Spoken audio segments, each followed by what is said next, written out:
गुरु महाराज के संदेशों को, वचनों को और उनके शाकाहारी संदेश को पहुंचाने का काम आज आप हम सब संगत ने मिलके इसको एक बड़ा रूप दिया।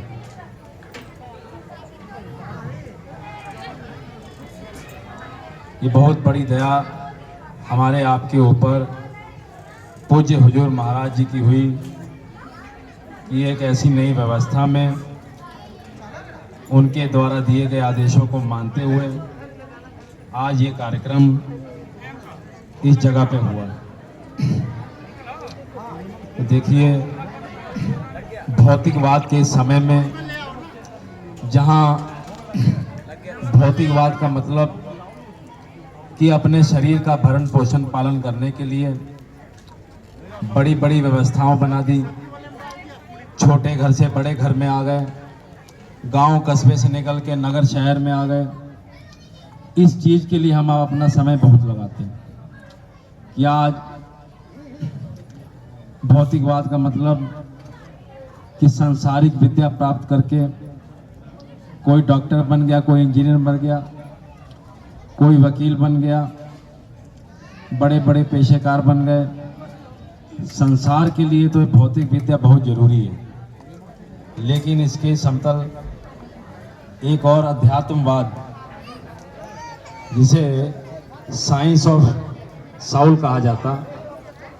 उसका बहुत बड़ा महत्व हमारे आपके जीवन में है कि मरने के बाद इस शरीर का क्या होगा, ये आत्मा कहाँ जाएगी, इसकी देखरेख के लिए, इसको संभालने के लिए हमने आपने आज तक क्या किया, वो रास्ता महात्मा देते हैं। संसार में रहने के लिए तो भौतिक विद्या जरूरी है, पढ़ाई लिखाई जरूरी है, डिग्री डिप्लोमा जरूरी है, कच्चे मकान में रह रहे अच्छा मकान जरूरी है, लेकिन उसी के साथ अध्यात्मवाद में इसके विपरीत दिशा काम करती है। सबसे बड़ा उदाहरण भौतिकवाद में सर्वाजीत का आता। कबीर साहब के समय में सर्वाजीत को उस समय सबसे बड़ा अहंकार हो गया कि भाई हमने बड़े बड़े शास्त्रार्थियों को, पंडितों को, पुरोहितों को अपने ज्ञान से हरा दिया। तो जब उनकी माताजी को ये पता चला कि भाई